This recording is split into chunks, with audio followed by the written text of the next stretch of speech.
Hello, everybody. This is Pauline from Chronically Spicy, and it is super late, as usual, and that's okay with me because I just wanted to make sure I got a video out to explain a little bit more about one of the allergies that I deal with that basically involves everything and essentially controls my life. Around 16 years ago, I was diagnosed with a skin patch test at Henry Ford Health Allergies department in Detroit. Um, and I was diagnosed with an allergy to, I believe it was coconut or purple, which is an ingredient like it means coconut, a coconut product, but it's in like beauty products, right? And I was to, or diagnosed with ethylenediamine dihydrochloride allergy. Mind you, I had even no idea what this meant when I was diagnosed. But they handed me a sheet and mouth bounced. Just my jaw hits the floor. So I just wanted to go over this real quickly with you so that you can know what this allergy means and that it's not actually as rare as it used to be.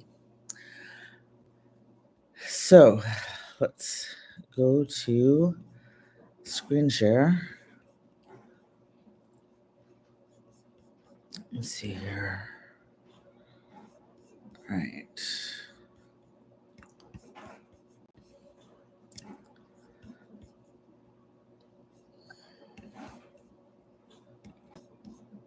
All right. So this is from the Contact Dermatitis Institute. And I do have this in the description box, along with any other links that I might or might not mention in this video. All right. But here we go. Ethylenediamiamine dihydrochloride. Your patch test results indicate that you have a contact allergy to ethylenediamine dihydrochloride. This contact allergy may cause your skin to react when it is exposed to the substance, although it may take several days for the symptoms to appear. I can confirm this. Typical symptoms include redness, swelling, itching, and fluid filled blisters.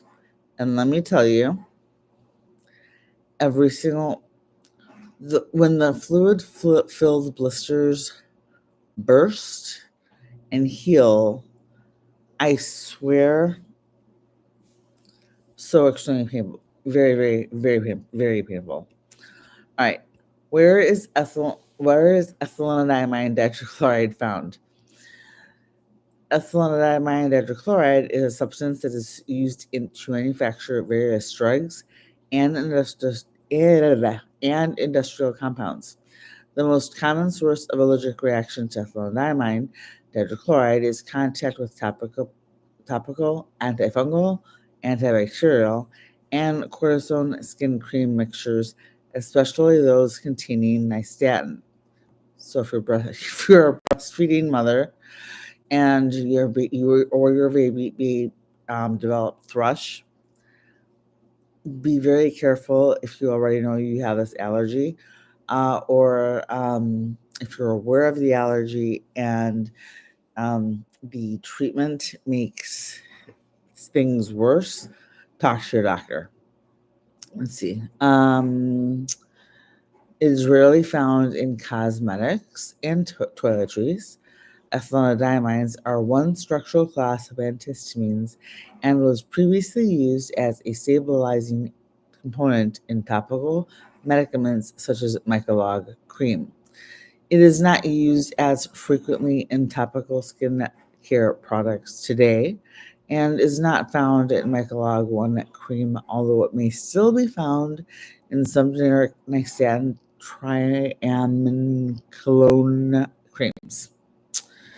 Because you are allergic to ethylene chloride, you may have a general skin reaction to antihistamine drugs used in the treatments of asthma, hay fever, motion sickness, and hives.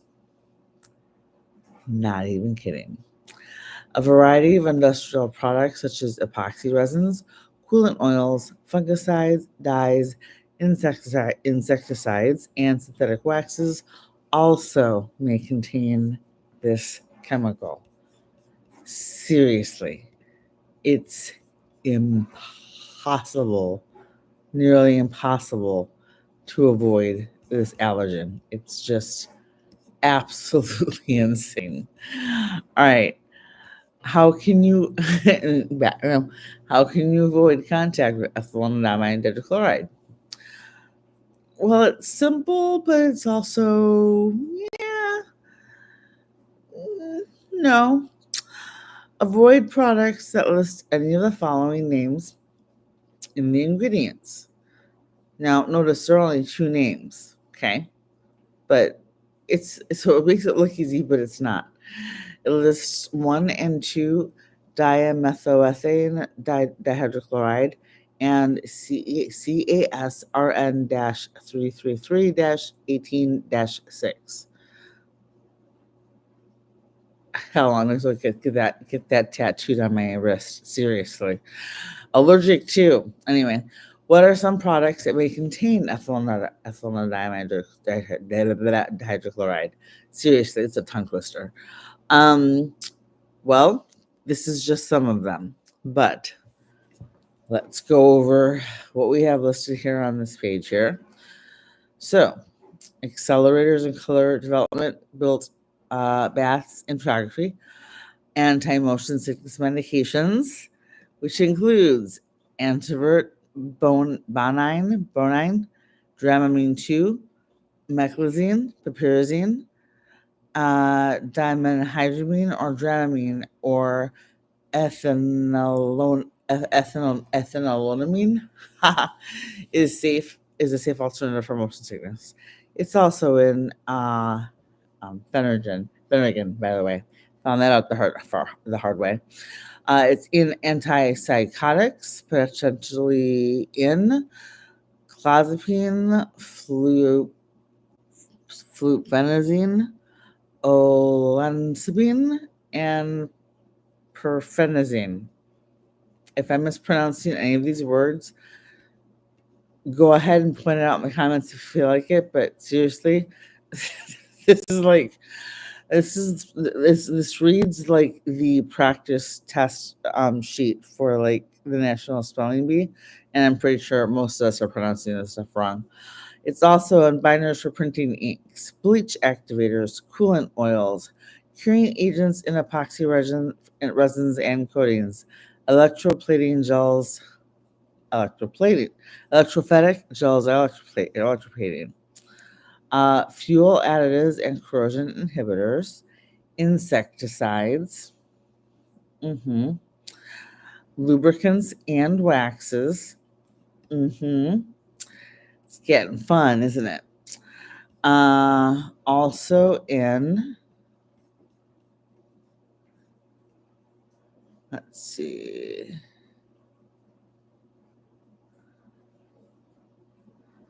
metal binding agents known as chelators. So any medication or OTC supplement that contains something that has a chelating agent in it contains ethylenediamine tetrachloride. Oral, intravenous, or intramuscular medications including aminophylline, an oral and IV form of theophylline, cyclizine or myrazine, hydroxyzine, Atarax, or Vistaril. My daughter has been on this one since she was like 2. And guess who else has MCAS? Well, both of us actually. So yeah, there you go. It's also in antihistamine classes as ethylenediamines or pyrazines. So as far as I know, it's safe for me to take Allegra, loratadine, and diphenhydramine. The rest are off the table. Um, Buclazine or buclazine-S, cetirizine,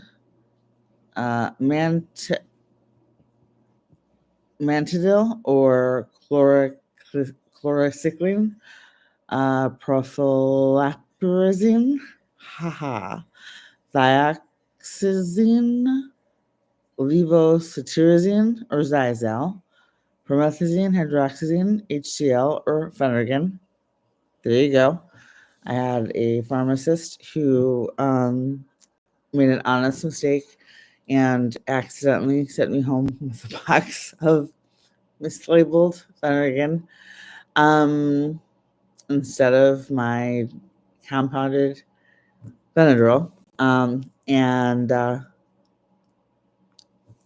my thighs are still recovering. Like they still feel like they were used for punching bags. It hurts. Like it hurts so much.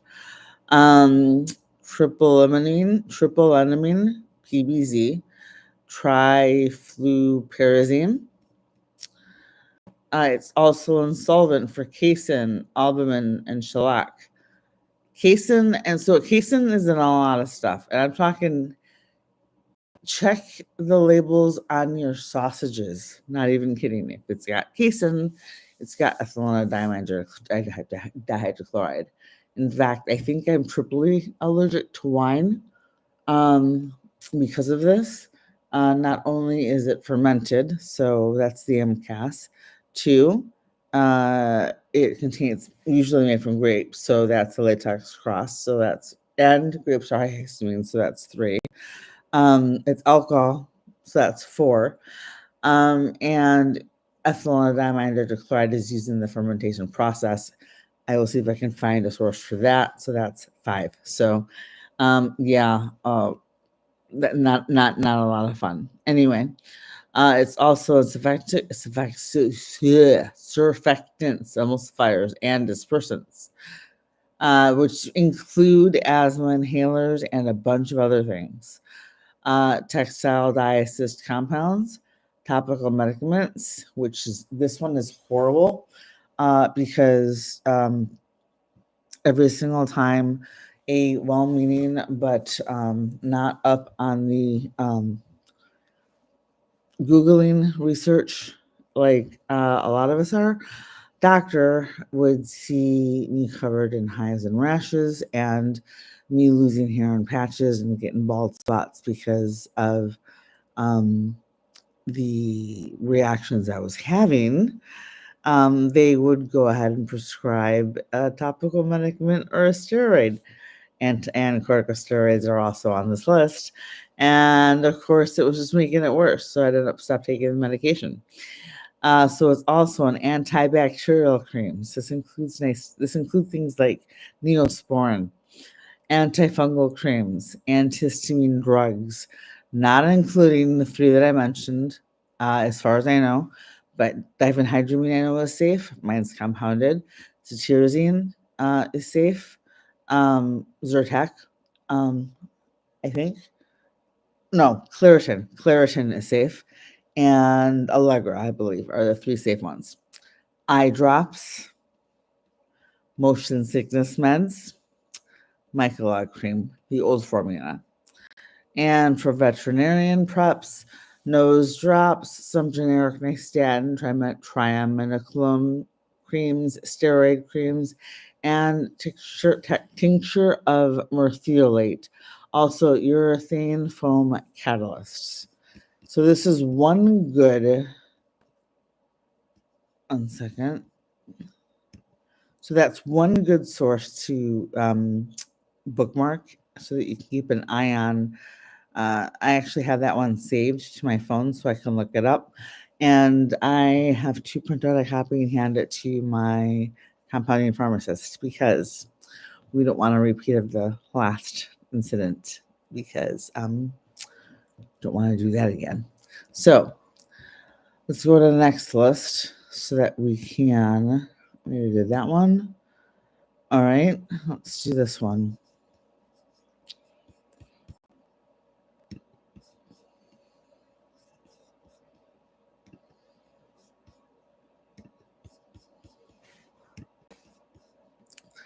All right, from DermNet. What is ethylenediamine and where is it found? Ethylenediamine is a potent sensitizer used in topical medicaments, particularly antibiotics, steroid creams, for its chemical stabilizing properties.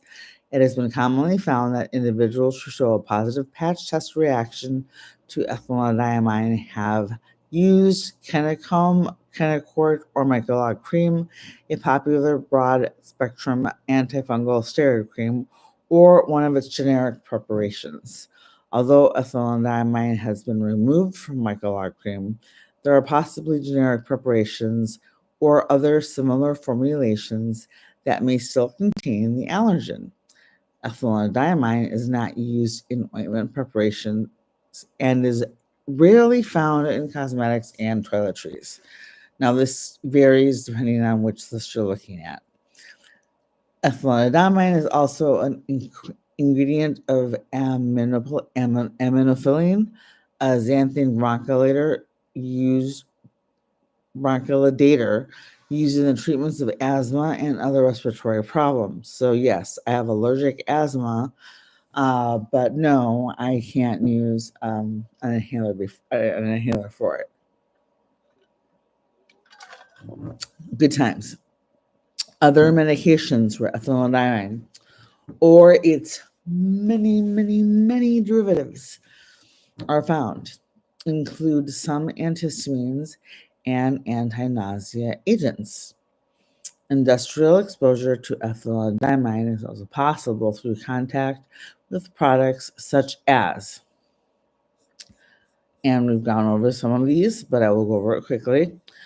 Epoxy resin, catalysts and glues, adhesives and paints. So even if the adhesive is latex free, the glue cannot be made without ethylenediamine dihydrochloride. Okay. Cooling oils, rubber latex stabilizer.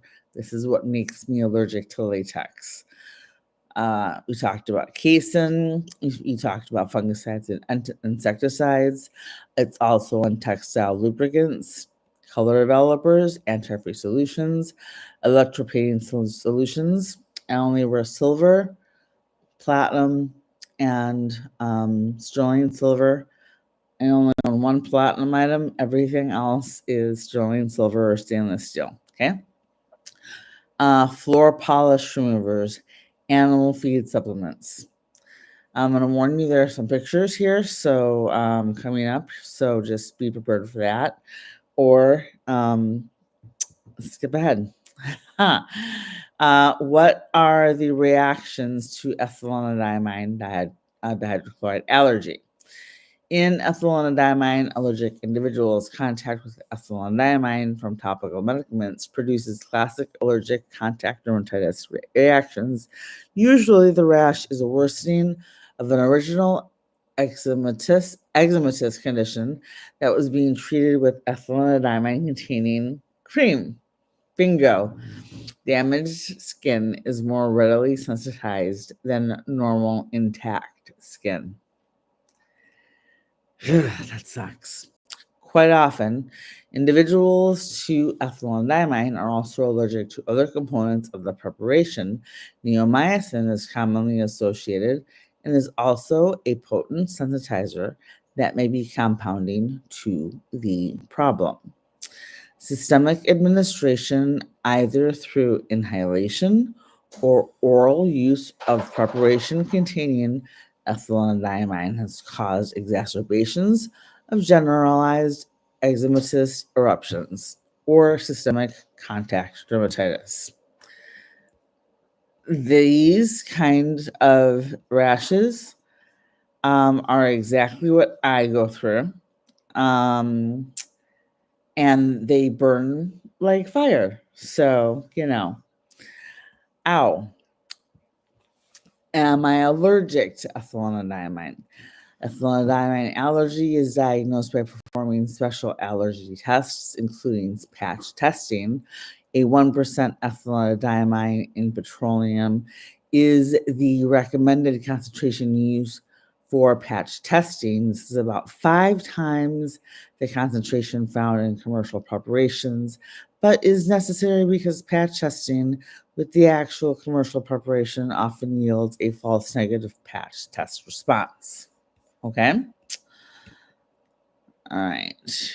Here we go. Treatment.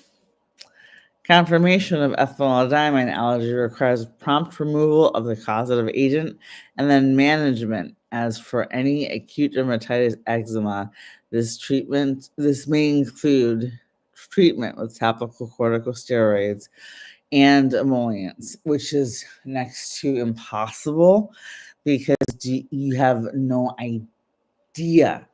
Before I knew how to advocate or how to research for what this might be in, um, I was being prescribed this stuff left and right and almost went bald after I was diagnosed because of the number of times that I was just slathered in this stuff from head to toe with medications that doctors had prescribed to me that contained this. What should I do to try to avoid the allergy? Alert your doctor and your dentist to the fact that you have an allergy to ethylenediamine. Carefully read the labels of all the products for possible sensitizers and avoid products containing ethylenediamine or other related substances that you may react to. Since many antihistamines and anti-nausea products are now available over the counter, you should advise your pharmacies if you are sensitive to ethylenediamine. I'm going to tell you right now, I'm going to include in the description box a list as soon as I can find it.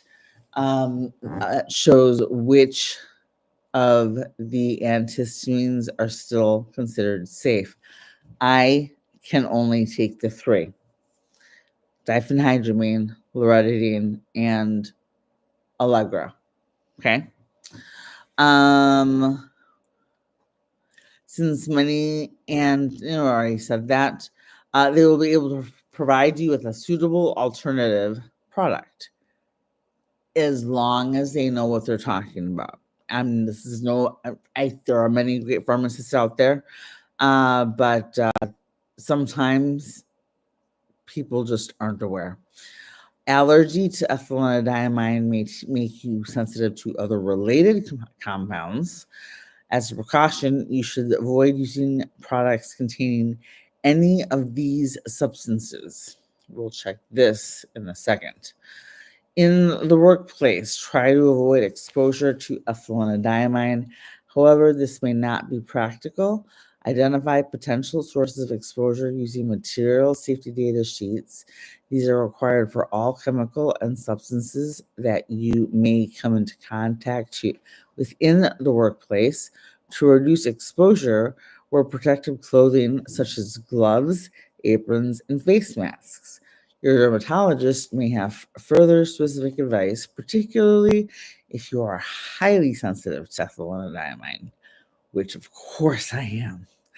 Alternative names for ethylenediamine. Remember, the last list I showed you only had 2 names. This has 4.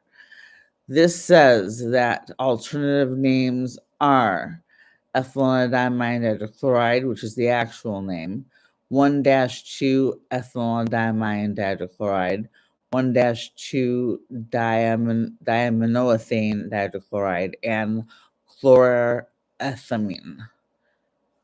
So, yeah. And also further information.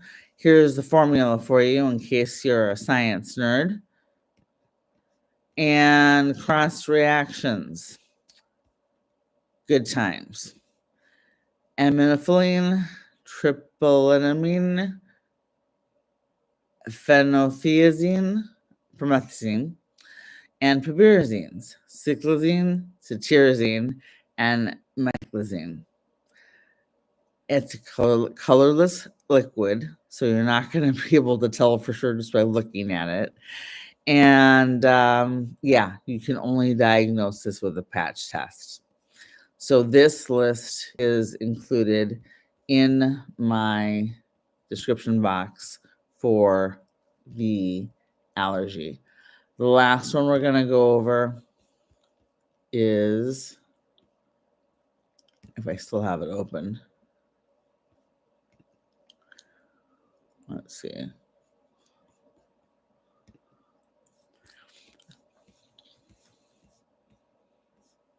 Let's see. Just checking.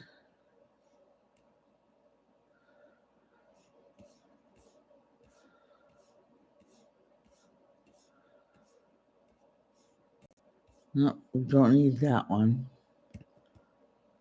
Okay.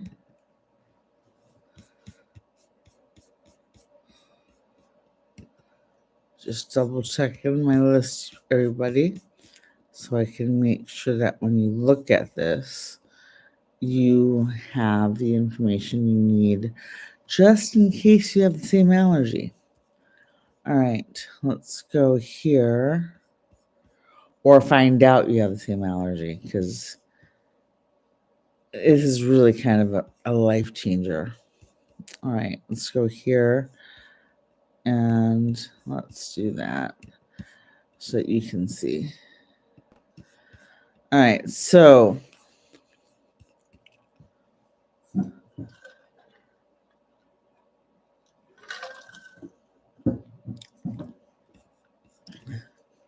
if you look under DermNet, yep, confirmation of the allergy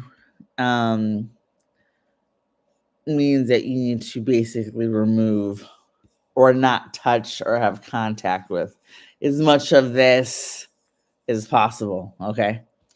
That makes life a lot of fun, let me tell you. Let's see.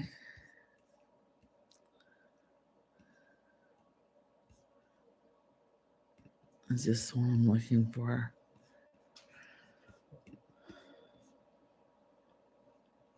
Close. All right. This is the last one we're sharing. This says June 1975, but I want you to pay attention to the dates because I have a theory, and I'll share that later when I can. But this is, I think, is one piece of the puzzle. And remember, ethylenediamiamine hydrochloride is a stabilizer in natural rubber latex. Okay. Allergy to ethylenediamine, written by Nude E. Erickson, MD, or Knud. I don't know how to pronounce that, so I'm very sorry for that. Okay, all right. Let me add this to the description box after.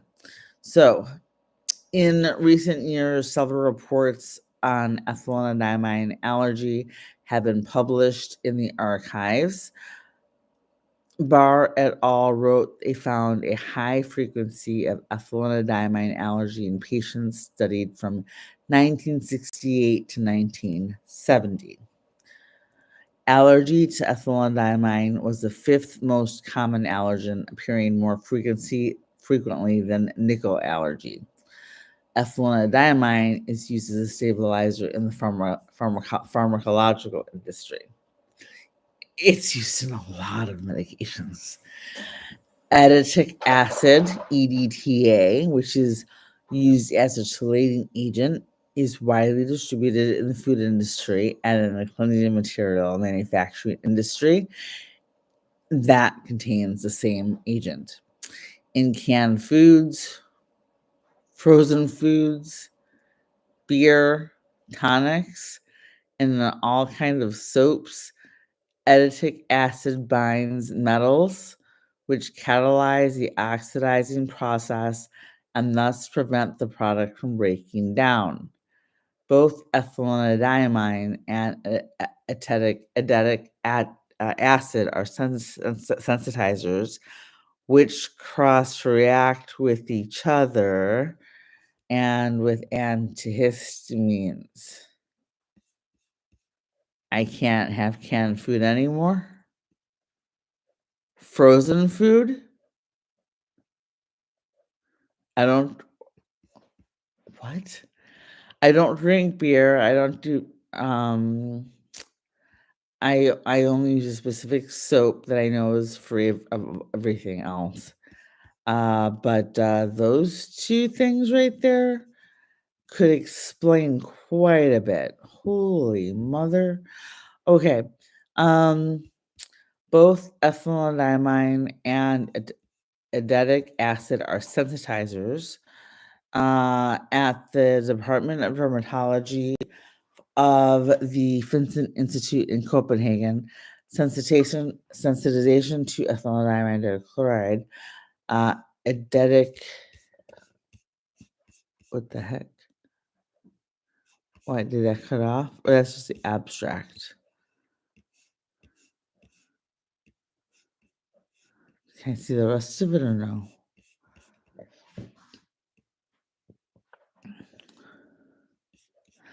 Ew. I have to download the full thing, which I don't know if I can.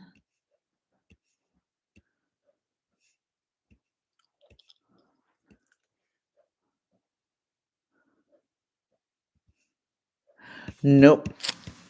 I'm not going to do that full thing, but that tells us a lot right there. I will still include the link to this in the description box so that, here we go, so that you have that link too, because just that little bit of information right there was like, wait a minute, frozen foods, canned foods, what are you talking about? Oh my God. Here we go. No, that's not what I'm trying to do. I am trying to get to here.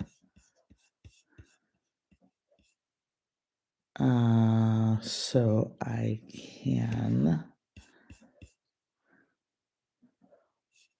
really.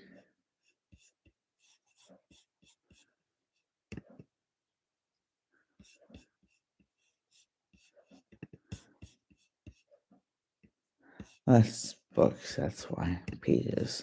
There we go.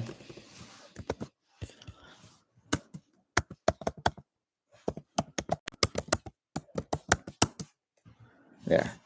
That way I am able to go back and see what I need to add that link to.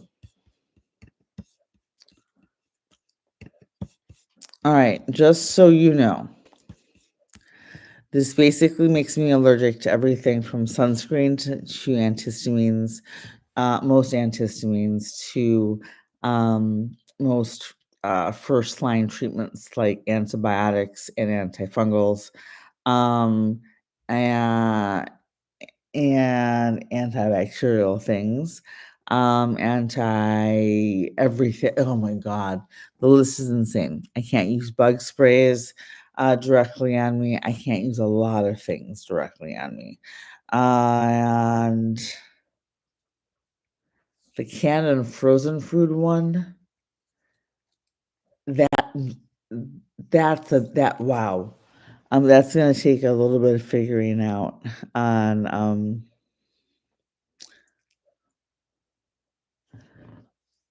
that's gonna take a little bit of figuring out. But I'll have to I'm gonna be seeing a new allergist soon.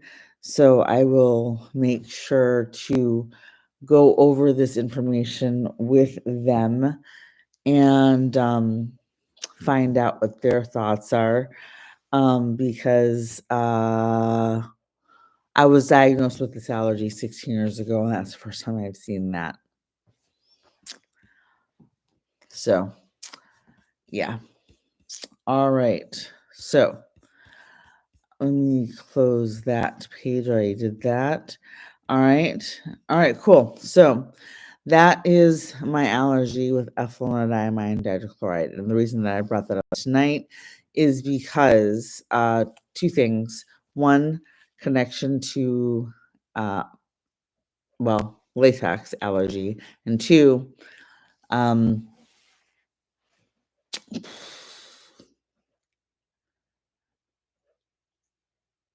when people ask why I can't use sunscreen or I can't use things like Neosporin, um, it's a very difficult allergy to explain.